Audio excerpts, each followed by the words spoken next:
Pagi, selamat siang, dan selamat malam. Nah, pada video kali ini kita akan melihat bagaimana cara kita mereset SKP yang telah kita ajukan dan telah disetujui oleh kepala sekolah. Nah, kemarin saya sempat melakukan perubahan RHK melalui akun kepala sekolah.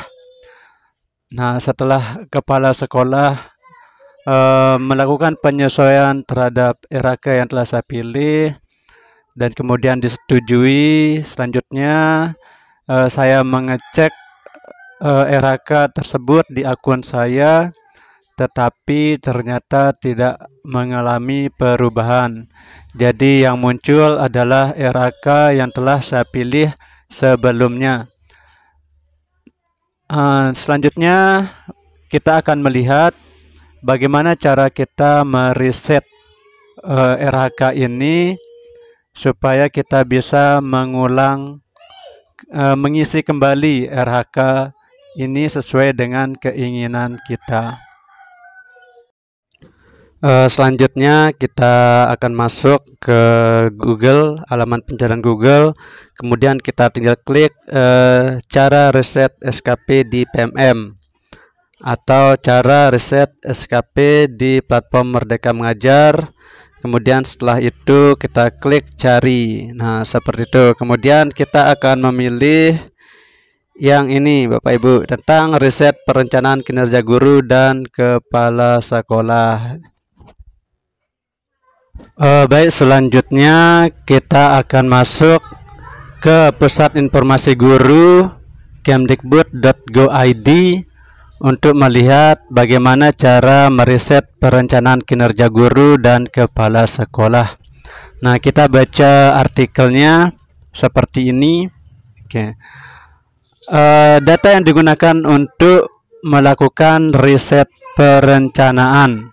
Nah, jadi nanti data yang diperlukan adalah akun belajar ID atau email belajar ID yang digunakan untuk mengisi pengelolaan kinerja. Kemudian NIP sesuai dengan yang tercatat di Dapodik. Kemudian di sini ada syarat dan ketentuannya.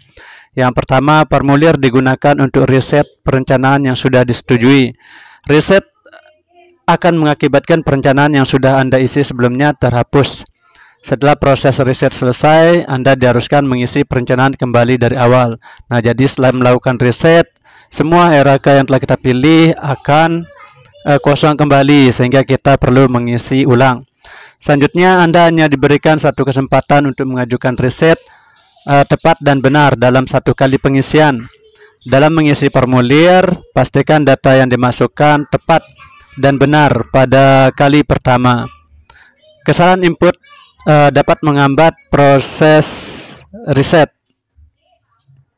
Kemudian pengajuan tidak dapat diwakilkan. Kemudian proses riset setelah 3 hari kerja. Setelah formulir diisi dengan data yang tepat, proses riset akan dilakukan setelah 3 hari kerja. Waktu ini diberikan agar sistem dapat memverifikasi dan memproses informasi secara cermat. Tidak ada konfirmasi atau notifikasi, jadi penting untuk diingat bahwa Anda tidak akan menerima konfirmasi atau notifikasi terkait dengan pengajuan formulir riset hingga proses riset. Oleh karena itu, Anda diharapkan melakukan pengecekan mandiri di pengelolaan kinerja PMM secara berkala. Proses riset tidak dapat dikembalikan atau dibatalkan. Setelah proses riset selesai, tidak ada opsi untuk mengembalikan atau membatalkan perubahan. Oleh karena itu, Anda diminta untuk berhati-hati dalam pengisian formulir. Nah, batas pengajuan hingga 25 Januari 2024. Nah, pengguna hanya dapat mengajukan formulir riset hingga batas waktu maksimal pada tanggal 25 Januari 2024 pukul 23.59. Setelah itu, formulir ini akan tutup secara otomatis. Nah, di mana formulirnya? Formulirnya ada di bagian atas di sini, di paling atas. Nah, dalam pengelolaan kinerja untuk guru dan kepala sekolah, perencanaan kinerja menjadi salah satu tahap yang penting.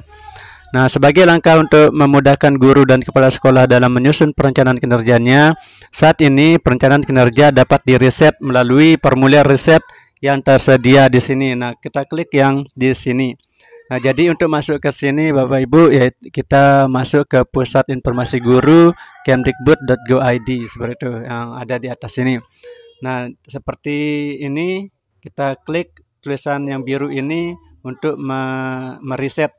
Di sini ada formulirnya. Di sini kita klik yang sini. Nah, kita tunggu sebentar.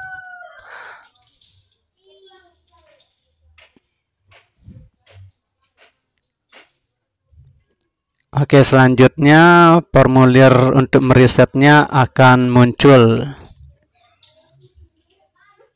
Nah, ini adalah formulir khusus pengajuan riset perencanaan kinerja. Nah, pertama kita pastikan dulu akun kita sesuai apa enggak. Yang kita gunakan adalah akun belajar yang kita gunakan untuk mengisi kinerja di PMM. Kemudian, nah ini keterangannya, pastikan untuk membaca syarat dan ketentuan berikut sebelum melanjutkan. Formulir ini digunakan untuk riset perencanaan yang sudah disetujui.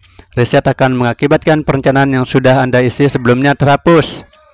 Kemudian pengajuan atau pengisian formulir ini tidak bisa diwakili. Masing-masing pengguna dan pemilik akun Belajar ID perlu melakukannya secara mandiri. Kemudian pastikan untuk menginput data dengan tepat dan benar dalam satu kali pengisian. Anda hanya diberikan kesempatan untuk mengajukan riset sebanyak satu kali. Nah, proses riset akan dilakukan setelah 3 hari. Jadi sama keterangannya dengan yang di atas. Kemudian pengajuan riset hanya dapat dilakukan maksimal hingga 25 Januari. Nah, kemudian setelah itu kita tinggal klik ini, ya saya memahami dan menyetujui syarat dan ketentuan tersebut. Tinggal kita klik. Kemudian ke halaman berikutnya. Nah, seperti itu. Nah, jadi setelah masuk ke halaman berikutnya, kita akan diminta untuk mengisi di sana dan kemudian kita kirim. Nah, seperti itu. Jadi di sini saya tidak melakukan riset, jadi saya tidak melanjutkan seperti itu. Jadi silakan mengikuti tahapan selanjutnya seperti itu. Ini kenapa dia merah? Karena ini di sini kita diminta untuk mencentang seperti itu. Oke, jadi nanti akunnya diganti dengan akun belajar yang digunakan di saat pengisian pengelolaan kinerja seperti itu. Kemudian kita lanjutkan langkah-langkahnya sampai selesai. Mungkin demikian. Terima kasih.